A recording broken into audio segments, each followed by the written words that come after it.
Putin começou 2026 achando que tinha tudo sob controle. Ele mandou seus aliados mentirem descaradamente sobre conquistas territoriais para ganhar vantagem nas negociações de paz. Elas alegarem que o Donbass cairia em questão de meses, e para apoiar isso, a Rússia havia tomado território no sul da Ucrânia, permitindo criar uma zona de amortecimento para impedir que tropas e suprimentos chegassem aos defensores do Donbass. Que diferença faz um ano? A Rússia não controla o sul, a Ucrânia controla. Nos últimos 7 meses, a Ucrânia realizou uma ofensiva que ninguém consegue acreditar. E essa ofensiva conquistou algo enorme: 745 quilômetros quadrados de território retomados.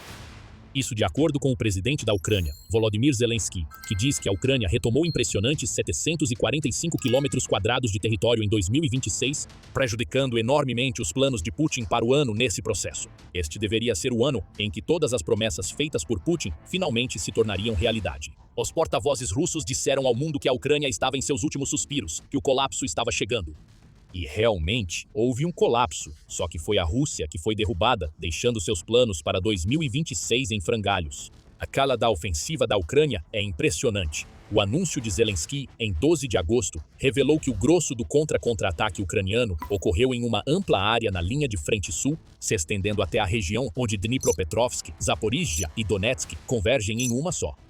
No total, Zelensky afirma que a Ucrânia usou seu contra-ofensiva para retomar 26 localidades, todos os quais foram fortificados para proteger contra futuros ataques russos. Isso é uma humilhação para Putin. A Ucrânia não só eliminou uma zona de amortecimento que a Rússia queria criar, e vamos explicar por que isso é importante mais tarde, como também empurrou as forças russas para longe de áreas que eles achavam que estavam seguras. Tomado, sem chance de a Ucrânia fazer qualquer coisa. O suposto poder do exército russo foi mais uma vez colocado em dúvida, e os soldados que Putin encarregou de manter o sul da Ucrânia falharam de forma espetacular, devido a uma brilhante contra-ofensiva na direção de Alexandrovka. Tudo isso estava de acordo com o plano da Ucrânia. Como Zelensky disse, essa nossa operação ofensiva foi realizada com precisão, exatamente como planejado. E fica ainda pior para a Rússia. As baixas que sofreu como resultado da contra-ofensiva da Ucrânia foram enormes. Graças às operações ativas de nossas tropas, perdas significativas foram infligidas ao contingente de ocupação. As perdas russas chegaram a pelo menos 9.550 soldados mortos e mais de 6.600 feridos, revelou Zelensky. Isso é um total de 16.150 soldados russos fora de combate em apenas uma parte da linha de frente, uma parte que eles deveriam estar defendendo para possibilitar uma ofensiva mais profunda contra Donetsk.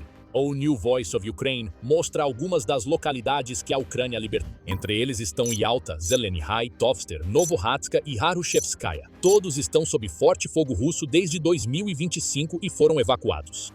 Infiltradores russos também conseguiram minar o terreno ao redor desses assentamentos, tornando mais difícil desrussificá-los. Nada disso impediu as tropas da Ucrânia. As complicações logísticas causadas por essas fortificações foram superadas, e a Ucrânia encontrou maneiras de lidar com os drones de reconhecimento e FPV que a Rússia mantém no céu. O que vimos aqui foi a maior ofensiva que a Ucrânia lançou nos últimos 2 anos. E, em Zaporizhia e, em grande parte do sul da Ucrânia, essa contraofensiva fez com que as forças russas voltassem à estaca zero. Eles tinham esse território. Tudo o que precisavam fazer era mantê-lo. Eles falharam. E agora, o trabalho que levou quase um ano para a Rússia concluir terá que começar tudo de novo, enfrentando defensores ucranianos que estão mais bem preparados nesta segunda vez. Putin está furioso e com razão. Afinal, não se tratava de seus soldados capitulando diante da força de um exército ucraniano maior. Isso Putin até poderia entender, embora não ficasse satisfeito com isso. Em vez disso, a Ucrânia realizou sua contra-ofensiva com uma estratégia inteligente, algo que Putin e seu exército jamais poderiam ter imaginado. Isso vai deixar Putin furioso porque ele foi superado mais uma vez. E tudo começou com um erro crucial dos russos. Nós falamos sobre a Rússia manter todos esses assentamentos que ela havia perdido e os 745 quilômetros quadrados de território que a Ucrânia conseguiu desrussificar com sucesso. Isso é tecnicamente verdade, mas vai além disso. A Rússia não manteve esse território enviando uma força massiva para a região sul da Ucrânia que pudesse se fortificar e ser usada como base para uma ofensiva mais profunda. Em vez disso, a Rússia tentou ofuscar, fingindo que tinha mais controle do que realmente tinha. Em vez de grandes ataques mecanizados, a Rússia enviou pequenos grupos de infiltradores, às vezes com apenas 2 ou 3 soldados por unidade, e o trabalho deles era se infiltrar atrás das linhas, montar posições e, o mais importante para Putin, levar bandeiras com eles para que pudessem ser fotografados e filmados ocupando o território ucraniano. A operação de fincar bandeiras deveria ser uma demonstração de força russa que daria vantagem a Putin. Em vez disso, acabou se tornando a raiz do fracasso russo no sul. A ideia era enganar a todos, inclusive a Ucrânia, fazendo parecer que a Rússia tinha reivindicações muito mais fortes sobre o território que havia tomado do que realmente tinha. Não nos entenda mal, as forças russas estavam posicionadas, estavam fortificadas e seriam difíceis de remover. O que vimos não foi a tomada em massa que a Rússia tentou afirmar que era, e a Ucrânia sabia disso desde o início. Em fevereiro, bem na época em que a Ucrânia lançou sua contra-ofensiva, o porta-voz das Forças de Defesa do Sul da Ucrânia disse que a Ucrânia sabia exatamente o que a Rússia estava tentando fazer. De acordo com nossa inteligência, unidades russas operando nos eixos Rulia, Pola e Alexandrivka, especialmente unidades de reconhecimento dentro da zona operacional do 29º Exército da Rússia, receberam a tarefa de instalar bandeiras da Federação Russa entre 14 e 24 de fevereiro, antes do aniversário da invasão em larga escala, disse Vladislav Voloshin, revelando que as operações russas no sul servem aos propósitos de propaganda de Putin tanto quanto às necessidades estratégicas do exército russo. Isso se tornou uma estratégia comum para a Rússia, já que suas operações de fincar bandeiras estão acontecendo em toda a linha de frente, relata a mídia United 24, e muitas vezes elas terminam da mesma forma. Infiltradores russos se infiltram por trás das linhas, fincam a bandeira e depois são mortos. Isso, em resumo, é o que tem acontecido no sul da Ucrânia nos últimos 6 meses, mais ou menos. Mas é um pouco mais complicado do que isso. Não é o caso de as forças russas fincarem uma bandeira, tirarem uma foto e depois fugirem. Depois que a bandeira é fincada, os infiltrados russos se estabelecem e esperam o apoio chegar. A Ucrânia também percebeu isso. E aí estava a oportunidade de humilhar Putin e retomar grandes áreas de território.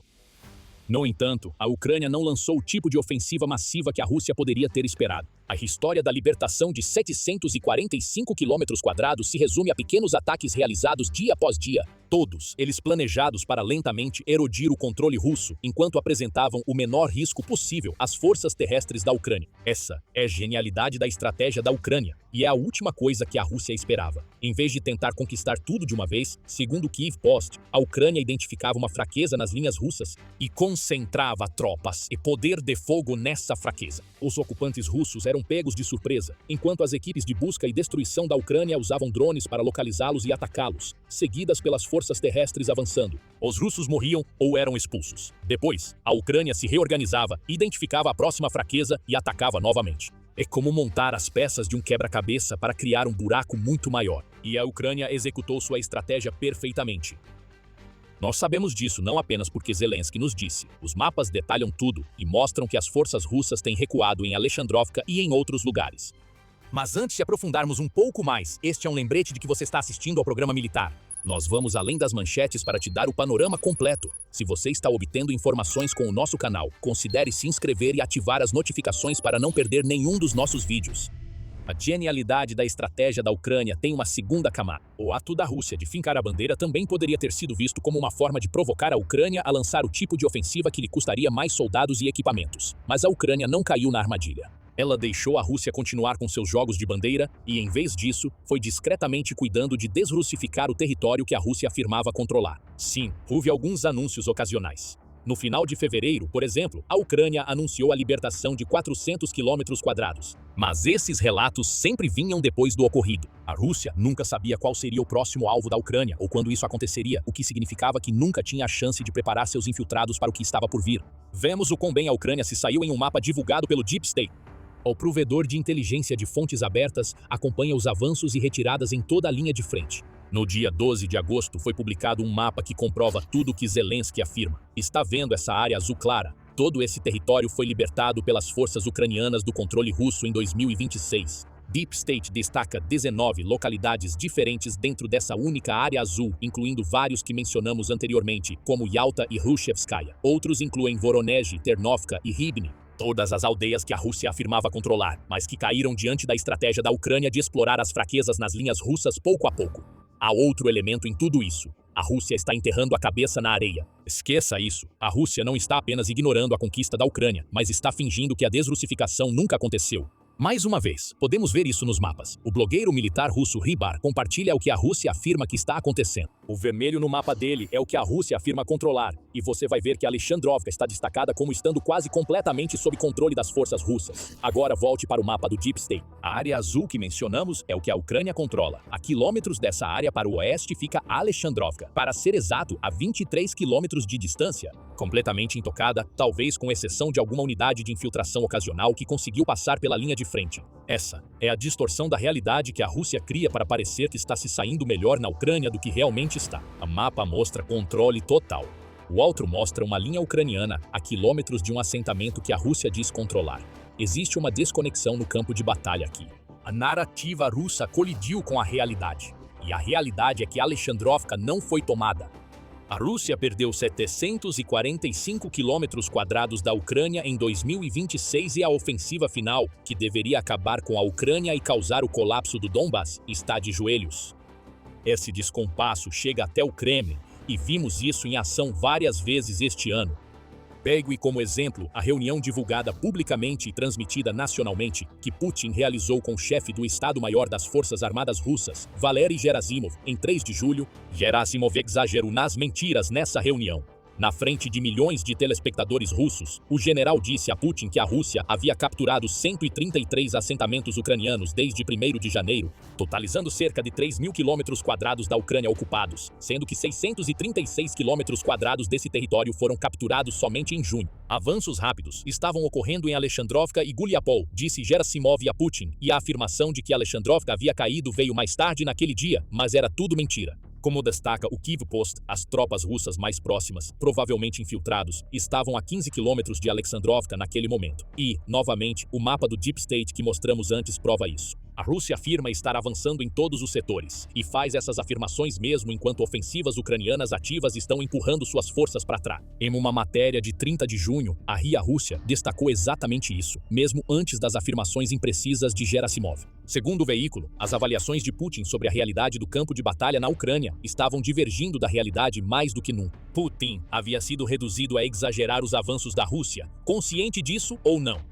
Konstantinivka, o veículo destaca que Putin afirmou que a Rússia controlava 96% da localidade. Mais uma vez, ele estava errado. Konstantinivka ainda resiste, e vai levar muito tempo de combates para que a Rússia alcance qualquer nível de controle próximo ao que Putin afirma. A realidade escapou ao líder da Rússia. Ela está vivendo no mundo da lua, seja mentindo para tentar manter influência, ou se deixando ser enganado de propósito por generais que dizem o que ele quer ouvir, porque nós perdemos 745 quilômetros quadrados, e estamos longe de... Alexandrovka é uma maneira certa de perder seu posto e função. A ofensiva da Ucrânia, em 2026, trouxe uma dose dura de realidade, mesmo que Putin queira ignorar isso. Veja o quão dura é essa dose. Em um relatório de 1º de agosto sobre a ofensiva da Rússia, o Instituto para o Estudo da Guerra, ou ISW, comparou os ganhos territoriais da Rússia no período entre fevereiro e julho de 2026 com o que havia conquistado no ano anterior. Os números mostram o quanto 2026 tem sido ruim para a Rússia e como a estratégia ofensiva da Ucrânia se tornou eficaz. Em fevereiro de 2025, a Rússia conquistou 354,09 quilômetros quadrados da Ucrânia. Esse número caiu para 122,73 quilômetros quadrados em 2026. Para março, os números foram de 203,74 para 23,04 quilômetros quadrados. O verão foi ainda pior para a Rússia. Ela capturou 30,02 quilômetros quadrados em junho e 37,85 quilômetros quadrados em julho, contra 481,87 e 455,74 respectivamente, nesses meses em 2025. Você deve ter notado que deixamos de fora abril e maio. Isso porque há algo especial nesses meses. A Rússia efetivamente perdeu território nos 2 meses. Ela terminou no vermelho com 116,01 quilômetros quadrados em abril e 281,1 em maio, sugerindo que esses foram os 2 meses em que a contra-ofensiva da Ucrânia realmente começou a ganhar força. Para contextualizar, a Rússia conseguiu tomar mais de 700 quilômetros quadrados do território da Ucrânia durante esses 2 meses juntos, lá em 2025. Essa é a realidade para a Rússia. O ano que deveria marcar o colapso da Ucrânia acabou mostrando o quão fraca se tornou a ofensiva russa e o quanto a estratégia ofensiva da Ucrânia está funcionando bem. Falando em enfraquecimento, a Rússia não está deixando de avançar porque está enviando menos soldados para se chocarem contra as defesas da Ucrânia. Não se trata de recuar para se reabastecer e preparar um ataque mais forte mais tarde no ano. Os números de baixas mostram isso para nós.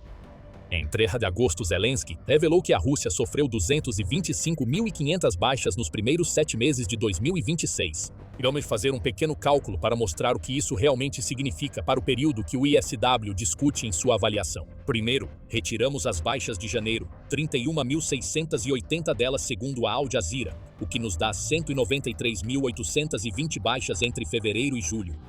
Em seguida, somamos os ganhos russos para esse período. De acordo com o ISW, esses ganhos, na verdade, não são ganhos. Durante esse período de 6 meses, a Rússia, na verdade, perdeu 183,47 quilômetros quadrados. Bem, isso foi inesperado, mas mostra o quanto a ofensiva da Ucrânia foi impactante. Certo? Vamos tentar uma abordagem diferente. Vamos ser gentis com a Rússia e incluir infiltrações como ganhos, mesmo que infiltrar 1 ou 2 soldados em um assentamento esteja longe de significar que aquele assentamento foi conquistado. Incluindo as infiltrações novamente, de acordo com os números do ISW, a Rússia alegou ter conquistado 379,85 quilômetros quadrados. Então, nesse melhor cenário possível para a Rússia, ela ainda perdeu 510,25 soldados para cada quilômetro quadrado que conquistou na Ucrânia entre fevereiro e julho. Isso não é dominação, é um desastre. Uma realidade que Putin não quer aceitar, mesmo no melhor cenário possível. E no pior cenário, a Rússia sacrificou mais de 193 mil soldados para acabar perdendo território. Ninguém teria acreditado que isso seria possível com toda a arrogância russa que marcou o início do ano, mas está acontecendo. E aqui está o que isso significou para a Rússia. O motivo principal pelo qual a Rússia queria manter território no sul da Ucrânia, especialmente naquela convergência de Dnipro, Petrovsk, Zaporizhia e Donetsk, era criar uma zona de amortecimento para apoiar a ofensiva em Donetsk. A ideia era simples. Criar uma zona de amortecimento que impediria a Ucrânia de enviar tropas e suprimentos para Donetsk, além de forçar a Ucrânia a sacrificar soldados no sul que ela preferiria ter lutando no cinturão de fortalezas de Donetsk. Na teoria, tudo bem. Mas quando sua execução depende de infiltração e ela se depara com a brilhante estratégia gradual da Ucrânia, tudo desmorona. A zona de amortecimento entrou em colapso e os efeitos colaterais estão sendo sentidos em Donetsk. A Rússia já deveria estar quase neutralizando o cinturão de fortalezas a essa altura, isso segundo Putin, que havia estabelecido um prazo até setembro para tomar o Oblast e finalmente garantir o controle do Donbass. A Rússia tem cerca de 2 semanas para realizar um milagre e fazer isso acontecer, já que ainda está longe de tomar Konstantinivka, muito menos o restante do cinturão de fortalezas. Aliás, o prazo para Donetsk agora é dezembro, e isso também não vai acontecer. Então, o que vai acontecer? Bem, Putin tem agora um problema do tamanho de Alexandrovka em suas mãos, já que a Rússia precisa tentar recuperar os 745 quilômetros quadrados de território que perdeu para a Ucrânia em 2026. Exceto que a Rússia não consegue recuperar esse território por terra, a Ucrânia se fortificou e as forças de Putin estão focadas principalmente em Donetsk, com seus ataques no sul sendo limitados. Então, o que provavelmente veremos pelo resto de 2026 é a Rússia tentando usar ataques aéreos para enfraquecer a Ucrânia no sul, talvez em preparação para uma tentativa de avançar mais tarde. Na verdade, essa abordagem já começou. No dia 2 de julho, Pravda informou que a Rússia lançou 7 bombas aéreas sobre Alexandrovka, destruindo 50 casas e matando uma pessoa.